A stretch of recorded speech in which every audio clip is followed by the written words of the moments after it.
Bismillahirrahmanirrahim. Alhamdulillahirabbil alamin wassalatu wassalamu ala sayyidina Muhammadin asyrafil mursalin wa ala alihi wa sahbihi ajma'in. Subhanaka la ilma lana illa ma 'allamtana innaka antal alimul hakim wa tub 'alaina innaka antat tawwabur rahim wa taqabbal minna innaka antas samiul alim. Qala rabbi shrah li sadri wa yassir li amri wahlul 'uqdatam min lisani yafqahu qawli. Na'udzu ta'alluma wa ta'alluma al-ifadata wal istifada wa tamassuka ala kitabillah wa sunnati rasulih wa du'a ila al-huda wa dalalah ala al-khair ibtigha'a mardatihi wa qurbihi wa thawabihi subhanahu wa ta'ala. Qala al-musannif rahimahullahu ta'ala wa nafa'ana bihi wa bi 'ulumihi wa maddana bi asrarihi wa anwarihi wa nafahatihi fid dini wa dunya wal akhirah. Kita akan lanjutkan membaca kitab Wasailul Usul ila Syamailir Rasul. Kita masih membahas tentang nama-nama Rasulullah. Yang terakhir namanya siapa? Yang kita bahas nama Rasulullah yang terakhir siapa? Pembahasan terakhir Raufur Rahim. Raufur Rahim itu termasuk nama Rasulullah yang juga termasuk nama Allah yang tidak pernah diberikan kepada siapapun kecuali kepada Rasulullah Nabi kita Muhammad SAW. Dan termasuk nama Rasulullah adalah Mudzakir. Mudzakir. Apa artinya mudzakir? Mudzakir itu artinya yang mengingatkan. Fadzakir innama anta mudzakir.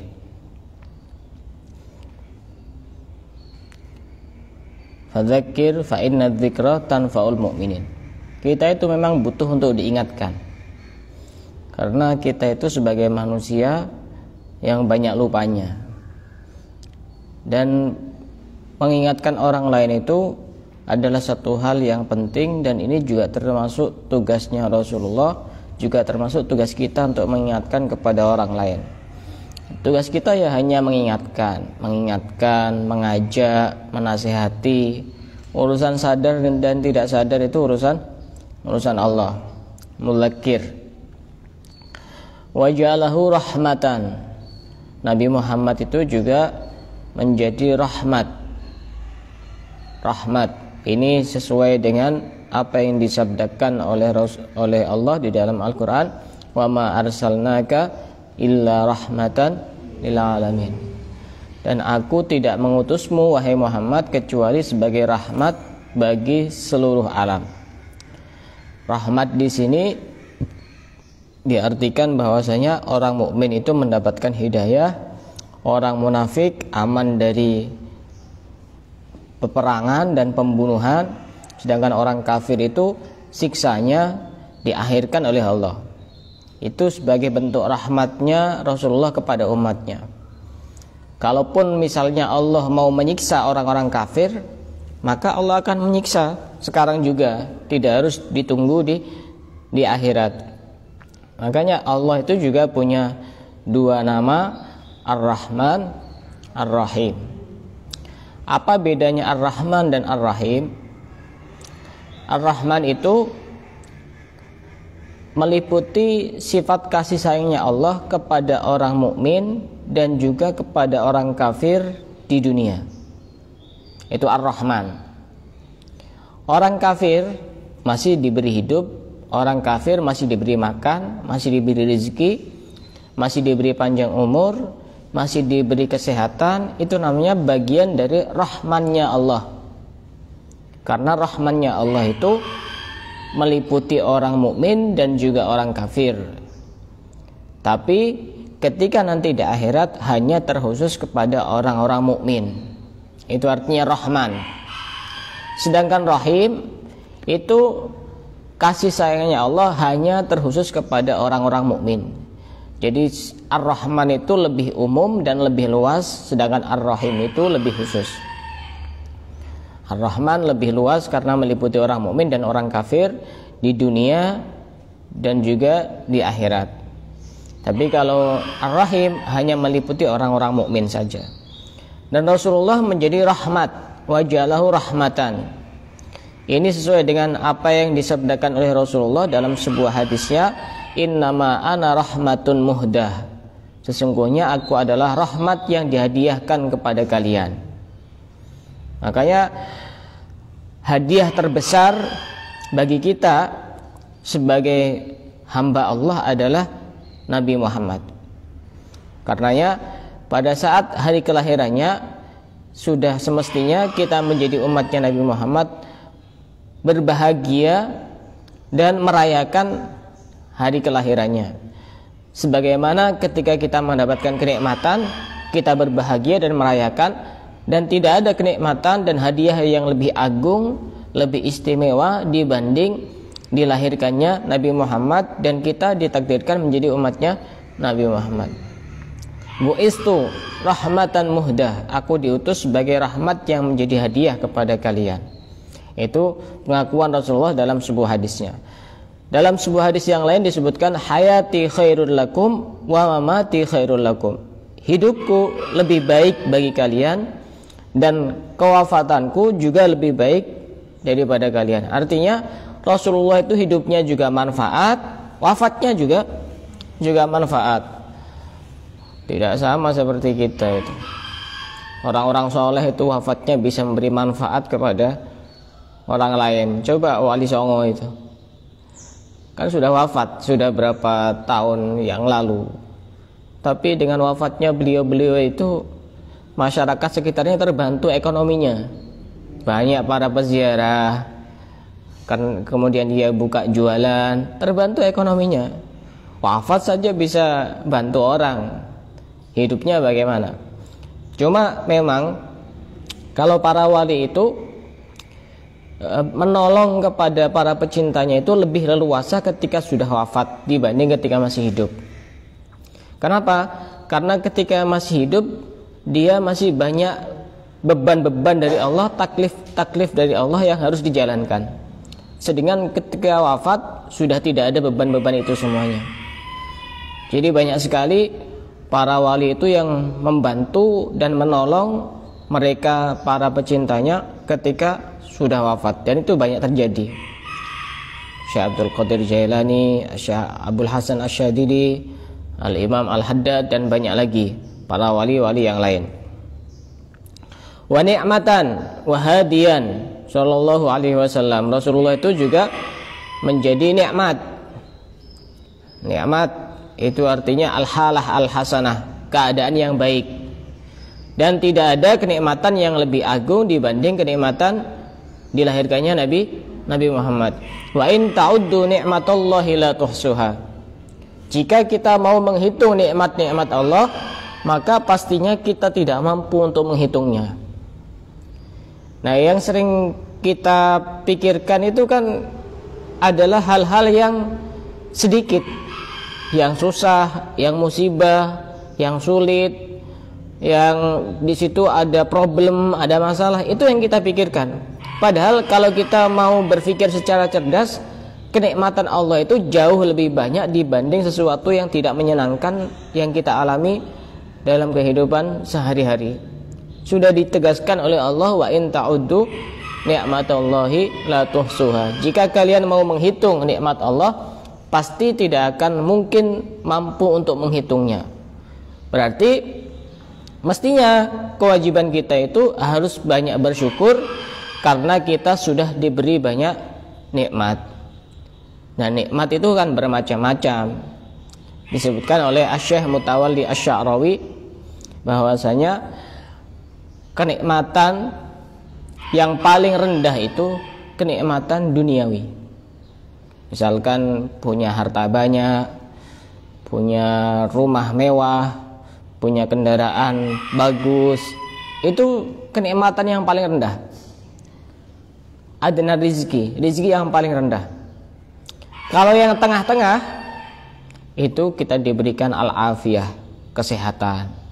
Itu juga bagian dari rezeki, tapi yang masuk yang tengah-tengah. Tapi kenikmatan tertinggi kita diberikan kemampuan, kekuatan untuk beribadah dan juga mempunyai keturunan yang juga beribadah kepada Allah. Itu kenikmatan yang paling tertinggi. Dan kenikmatan kan juga tidak bisa dinilai dengan hanya materi saja. Ketenangan itu juga sebuah kenikmatan. Jadi diberi semangat untuk ibadah itu juga sebuah kenikmatan yang mestinya kita berusaha untuk bisa mensyukuri.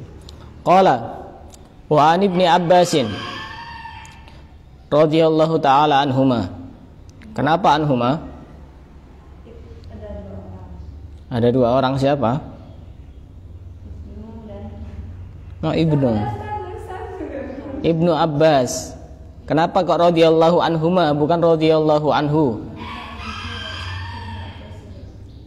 Karena ayah dan anaknya itu sama-sama seorang sahabat, sehingga ketika disebut maka kita mendoakan untuk keduanya, radhiyallahu anhuma, semoga Allah meridhai kepada keduanya, Abbas dan Ibnu Abbas.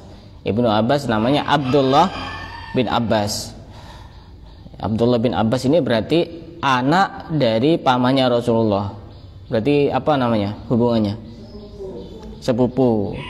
Ini orang yang sangat alim, yang pernah didoakan oleh Rasulullah dan mendapatkan julukan Turjumanul Quran, terjemahnya Al-Quran, karena bisa menguasai isi kandungan dari surat-surat Al-Quran. Ya, karena pernah didoakan oleh Rasulullah dan juga pernah ditahnik oleh Rasulullah. Tahnik itu apa?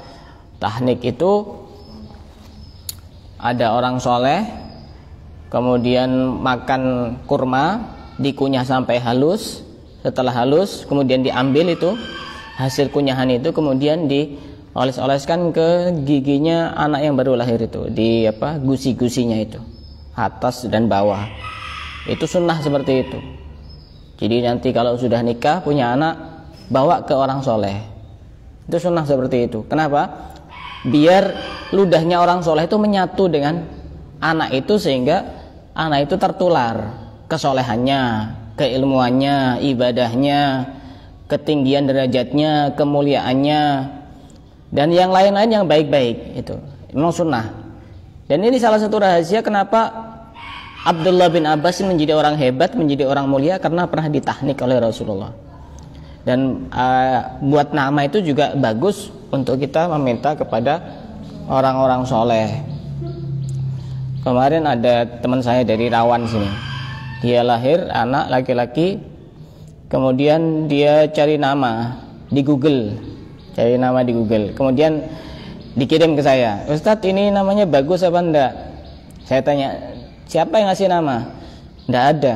Nah, terus siapa yang ngasih nama? Saya cari di Google. Yang terakhir itu nama yang paling terakhir itu dikasih nama Al-Barru. Itu kan nama siapa? Al-Barru. Nama salah satu nama Asmaul Husna. Salah satu nama Asmaul Husna. Sehingga saya bilang, ini tidak bagus. Ini nama-nama Allah itu kurang bagus kalau dipakai nama. Kecuali ditambahi Abdul Bar. Ada kiai namanya Abdul Bar, bagus. Misalkan dikasih nama Ar-Rahman, tidak boleh. Abdurrahman, tidak apa. Misalnya Al-Muhyi misalnya, zat yang menghidupkan, itu juga tidak boleh.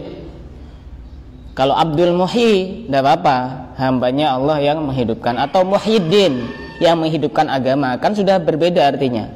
Ada beberapa nama yang memang khusus untuk Allah, tidak boleh diberikan kepada siapapun.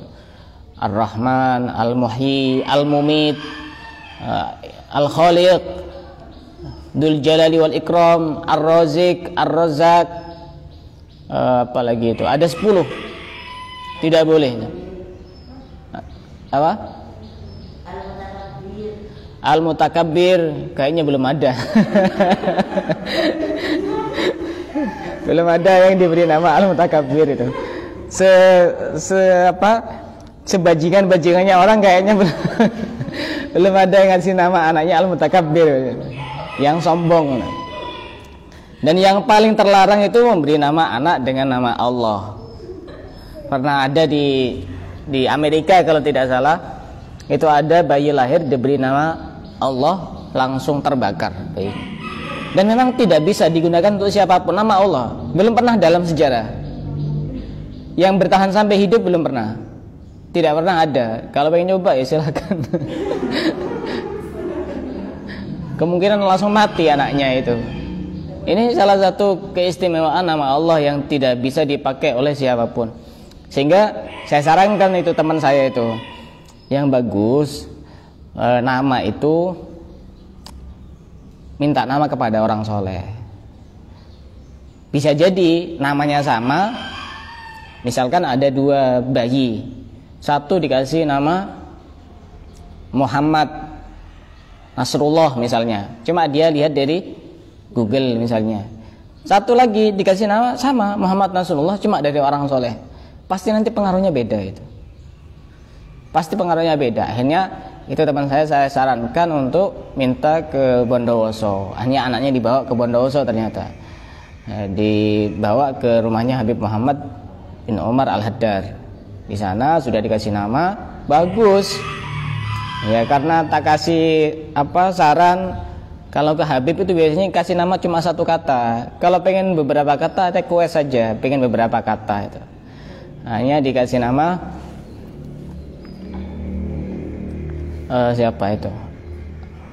Muhammad Altaf Fadlullah. Kan bagus. Altaf Fadlullah. Altaf itu artinya orang yang lembut. Fadlullah itu anugerah dari Allah. Langsung didoakan, ditahnik juga. Ini lengkap sudah. Enak seperti itu. Makanya bisa jadi orang itu bisa buat nama tapi dia tidak buat nama sendiri. Kedua anak saya, bukan saya sendiri yang buat nama. Walaupun sebenarnya saya juga bisa, cuma buat nama saja kan gampang. Apalagi urusan bahasa Arab saya kan juga sudah paham. Tinggal digabung-gabung saja. Cuma kedua-duanya bukan saya yang buat nama, saya minta kepada orang-orang soleh. Anak saya yang pertama itu dikasih nama oleh Al-Habib Salim bin Abdullah bin Umar Asy-Syatiri. Ya, orang soleh itu pasti punya hubungan yang sangat kuat kepada Allah dan kepada Rasulullah. Minimal ada ikatan batin dengan orang-orang soleh, biar hatinya itu nyambung gitu. Nyambung dengan orang-orang soleh. Dan ada cerita menarik itu terkait dengan Habib Salim itu. Jadi yang anak saya yang pertama itu waktu istri saya itu hamil suka baca surat Al-Fatah. Inna fatahna laka fatham mubina, surat Al-Fatah. Suka, itu memang surat favorit, tidak tahu tiba-tiba suka baca surat itu. Kemudian setelah lahir saya SMS, waktu itu saya masih belum ada WA kayaknya. Saya SMS ke teman saya yang di Tahrim suruh mintakan nama. Saya sudah request beberapa habaib, misalnya Habib Umar, kemudian Habib Ali Al-Masyhur, kemudian Habib Salim. Ternyata yang bisa dimintai waktu itu Habib Salim. Sehingga beliau, Habib Salim, langsung kasih nama Muhammad Al-Fatih. Ini kok sesuai dengan apa yang dibaca oleh istri saya. Al-Fatih itu sama, dari akar kata yang sama. Oh, kasaf betul Habib Salim ini.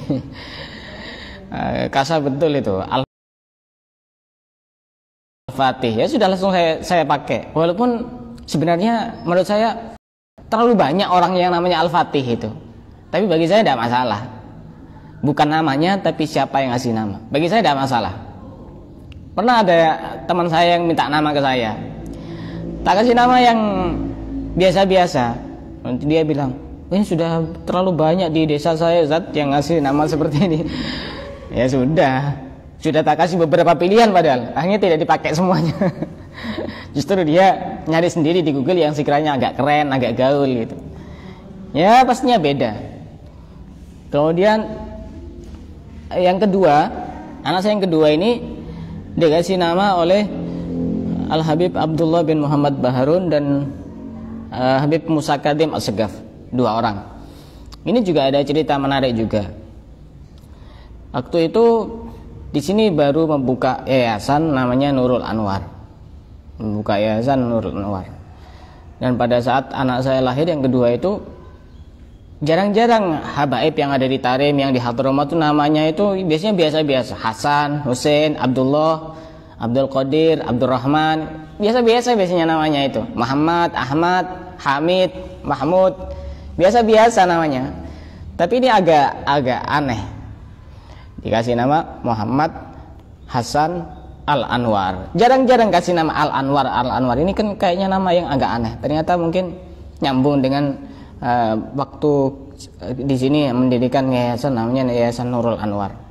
Itu dari beliau-beliau itu. Langsung didoakan kalau minta sama orang soleh. Tapi kalau minta sama Google gimana cara doakan? Kalau minta sama orang soleh itu langsung didoakan. Bagus pokoknya. Ya, sebagian ada yang minta ke saya, cuma saya biasanya saya mintakan ke orang lain. Ibnu Abbas ini termasuk orang yang sangat hebat karena pernah ditahnik oleh Rasulullah, pernah didoakan oleh Rasulullah, dan orang yang banyak meriwayatkan hadis dari Rasulullah. Ada sekitar 1660 hadis yang diriwayatkan oleh Ibnu Abbas dari Rasulullah. Dan beliau wafat pada tahun 68 Hijriah. Beliau berkata, qala Rasulullah sallallahu alaihi wasallam, Rasulullah sallallahu alaihi wasallam bersabda, ismi fil Quran Muhammad. Kata Rasulullah, namaku di dalam Al-Qur'an adalah Muhammad. Kenapa dinamakan Muhammad? Waktu itu Sayyidah, siapa ibunya? Sayyidah Aminah. Waktu itu Sayyidah Aminah menamakan putranya Muhammad itu dari siapa? Dari siapa menamakan Muhammad? Ilham dari Allah Subhanahu wa ta'ala. Jadi saking perhatiannya Allah kepada hambanya yang satu ini, sampai namanya pun Allah sendiri yang ngasih melalui mimpi dari Sayyidah Aminah. Kenapa disebut Muhammad? Dan waktu itu masih belum pernah ada satu orang pun yang dinamakan Muhammad sebelumnya, belum pernah ada.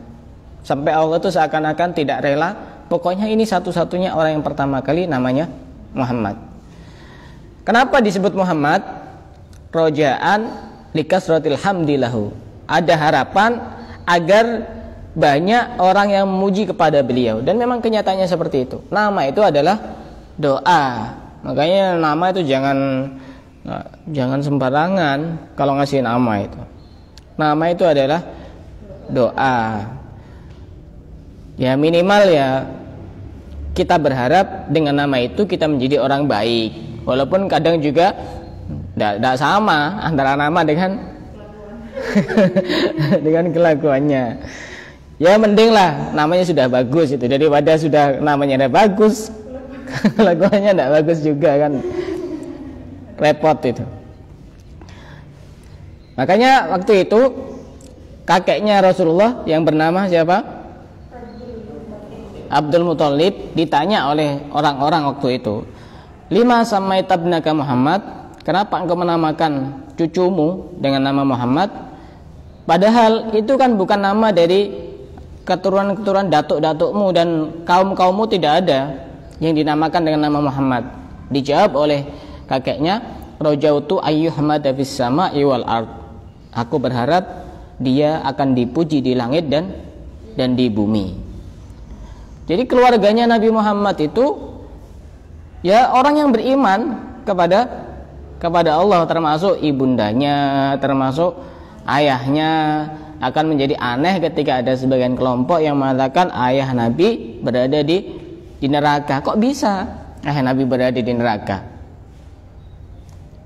Kan sangat aneh sekali. Mereka juga meyakini tentang adanya Allah. Juga kenapa disebut nama Muhammad? Karena yahmaduhul awwalun wal akhirun.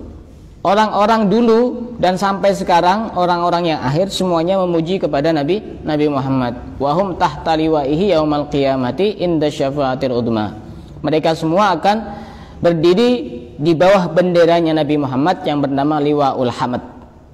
Nanti waktu itu bendera yang paling besar, bendera yang paling tinggi, bendera yang paling agung adalah benderanya Nabi Muhammad, Liwaul Hamd. Itu kalau di dalam Al-Quran namanya Muhammad. Wafil Injil, di dalam kitab Injil namanya adalah Ahmad. Kenapa dinamakan Ahmad? Li'annahu Ahmadul Hamidina li Rabbih. Karena Nabi Muhammad itu adalah orang yang paling banyak memuji kepada Allah. Jadi sebenarnya Muhammad dan Ahmad ini dari akar kata yang sama. Dan juga karena Nabi Muhammad itu yang mempunyai liwaul hamad, bendera hamad. Bendera hamad itu bendera yang sangat tinggi derajatnya, yang nanti semua umat akan di bawah bendera itu. Pimpinan dari semua nabi dan rasul adalah Nabi Muhammad, dan Nabi Muhammad punya bendera namanya liwaul hamad. Semua orang nanti akan berada di bawah bendera itu. Dan semoga kita juga berada di bawah bendera itu. Wa fit Taurat, dan di dalam kitab Taurat namanya Nabi Muhammad itu Uhid. Uhid kalau ditulis bahasa Arab alif, ha, ya, dal. Uhid. Wa innama summitu ahid li'anni uhidu ummati an-nari jahannam. Kenapa dinamakan Uhid? Ada yang mengatakan Ahid. Ada, saya punya nama teman itu namanya Ahid, Abdullah Ahid. Ini mungkin tabarukan dengan namanya Nabi Muhammad yang ada di dalam kitab Taurat. Kenapa disebut namanya Ahid atau Uhid? Karena aku akan menyelamatkan umatku. Uhid itu artinya menyelamatkan dan menjauhkan umatku dari neraka, an-nari jahannam, dari neraka jahannam. Maka beliau disebut namanya Ahid atau Uhid. Juga ada pendapat yang lain yang mengatakan li'annahu hada 'anit tariqil batil, karena Rasulullah itu yang akan menjauhkan dari jalan yang batil, jalan yang tidak benar. Wa adala bi ummati ila sabilil haq, dan bisa menunjukkan umatnya untuk menuju jalan yang benar. Itu kenapa disebut Ahid atau Uhid itu di dalam kitab Taurat. Wa zada naqlan an Ibni Asakir Al-Fatih wa Taha. Ini juga termasuk nama Rasulullah Al-Fatih. Walaupun Al-Fatih ini juga termasuk nama salah seorang panglima perang di mana? Hah? Di mana? Di Turki. Siapa namanya itu? Sultan Al-Fatih yang bisa menaklukkan Konstantinopel itu. Kalau yang pernah baca sejarah itu Al-Fatih. Al-Fatih juga termasuk namanya Nabi Muhammad di dalam kitab Taurat. Kenapa disebut Al-Fatih?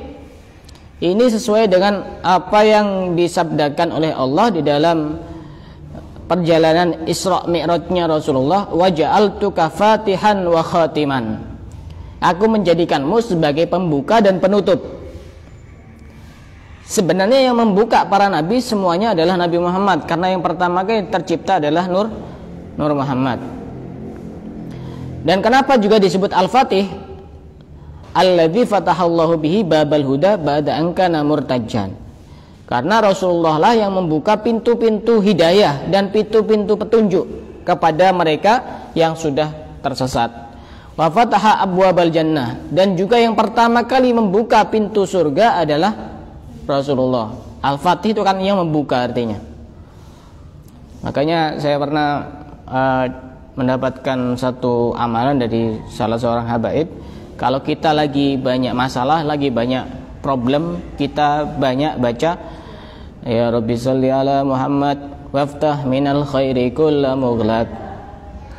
Waftah, ya Rabbi sholli ala Muhammad, waftah, dan bukalah minal khairi, dari kebaikan, kulla mughlaq, segala yang tertutup. Ya mungkin karena kalau kita lagi kesulitan karena masih belum kebuka semua itu, rezekinya belum kebuka, masalahnya masih belum kebuka, kita banyak baca itu maulid, di maulid Simdudur atau maulid Habsyi, ya Rabbi sholli ala Muhammad waftah minal khairi kulla mughlaq. Baca yang banyak itu, waftah minal khairi kulla mughlaq. Pertama kita juga termasuk muji Nabi, kedua juga minta pertolongan kepada Allah. Dan juga kenapa disebut Al-Fatih Rasulullah itu namanya? Karena Rasulullah lah nanti yang akan membuka dunia dan akhirat. Karena apa?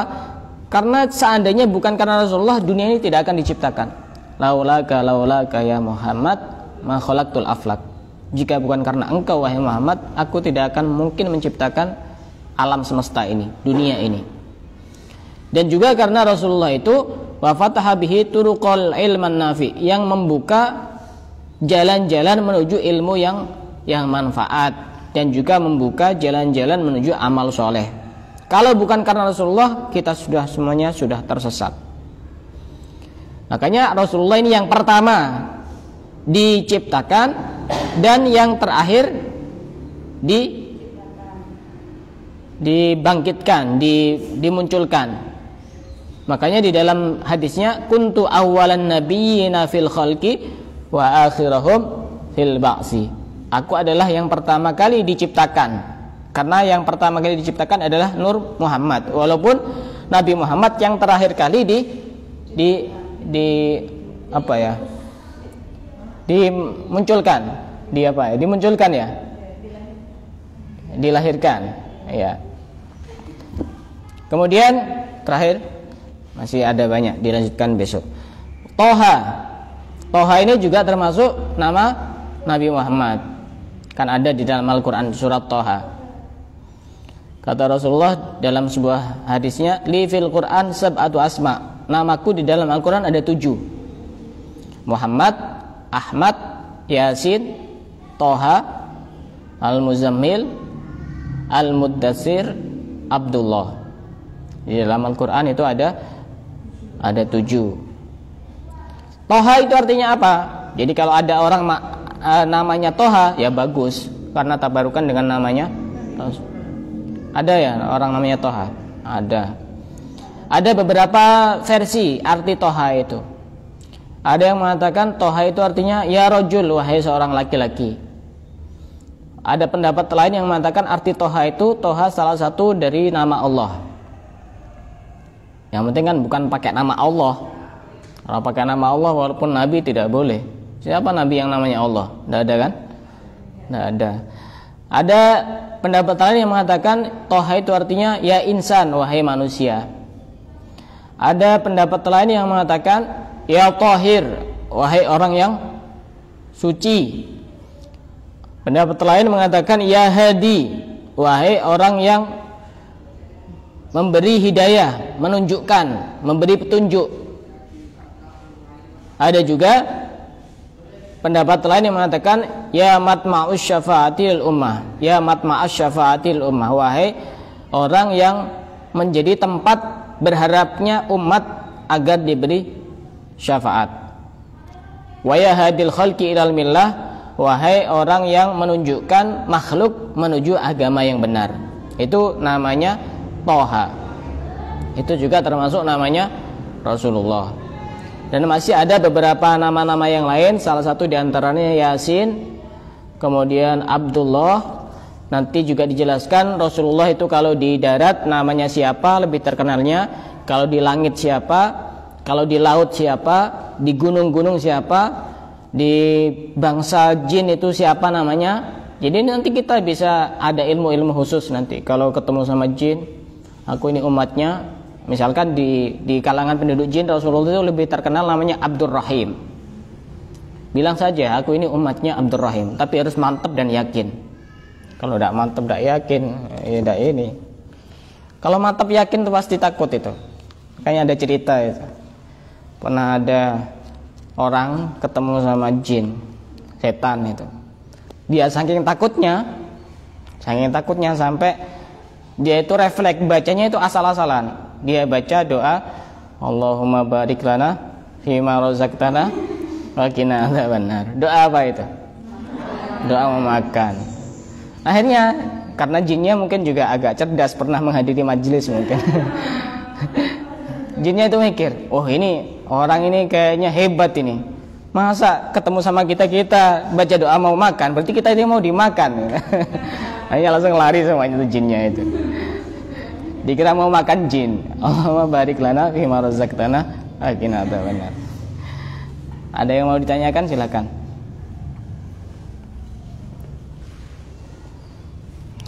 Silahkan yang mau tanya.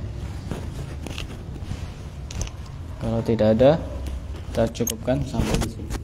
Wallahu a'lam bishawab.